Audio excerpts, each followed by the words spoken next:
Winter had always belonged to Elara, not because she was fearless, but because she listened. She listened to the way snow settled after a storm, to the warning creak of ice before it cracked, to the way the mountain breathed when the wind changed direction. This trail had carried her laughter since she was small. Every bend was familiar. Every drop of cold air felt earned. The mountain had never betrayed her before. The sled skimmed over the snow, its runners singing softly beneath her weight. Winter loosed strands from her braid, cold stinging her cheeks as she leaned forward and let gravity take her.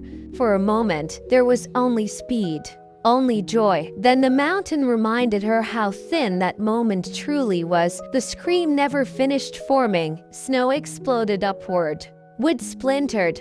The world twisted sideways, and silence followed, heavy and complete. Elara lay still, waiting for the mountain to settle around her. Pain arrived slowly, a deep, pulsing ache in her leg, sharp enough to steal her breath. The sled lay broken nearby, twisted and useless. But when she lifted her eyes, the pain no longer mattered.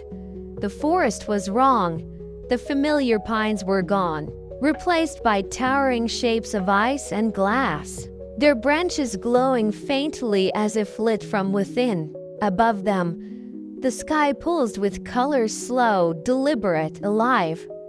The air hummed. This was not her mountain.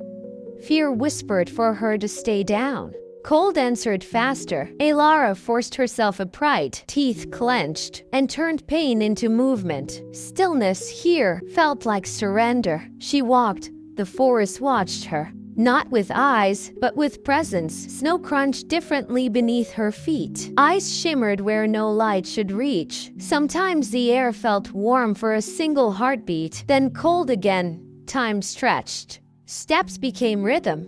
Pain became something she carried, not something that stopped her. Darkness came without warning. She curled against stone, arms wrapped tight. When light bloomed around her, mushrooms rose from the snow in a perfect circle, their glow soft and steady, their whispers wordless but clear. Patience, endurance. She did not answer. She listened. Days blurred together. Hunger followed her footsteps. So did fear. A frozen waterfall stopped her cold. Faces stared out from the ice, ancient, solemn, unblinking. They did not threaten. They observed. Elara lowered her gaze and passed through. Some tests did not require courage, only respect. When the snare caught the hare, she hesitated. The forest felt closer then. She whispered thanks before she ate. Survival was not cruelty, but it demanded honesty. Cold gnawed deeper with each passing day. Fever blurred the edges of the world. Sometimes she thought she heard footsteps behind her. Sometimes she thought the forest leaned closer, listening. Still, she walked until she couldn't. The tree rose before her like a frozen monument, its branches heavy with glowing orbs. Its presence ancient and still. Elara reached its base and fell. The cold closed in gently, almost kindly. One light moved, an orb drifted downward, warm against the blue. When it touched her skin, pain loosened its grip.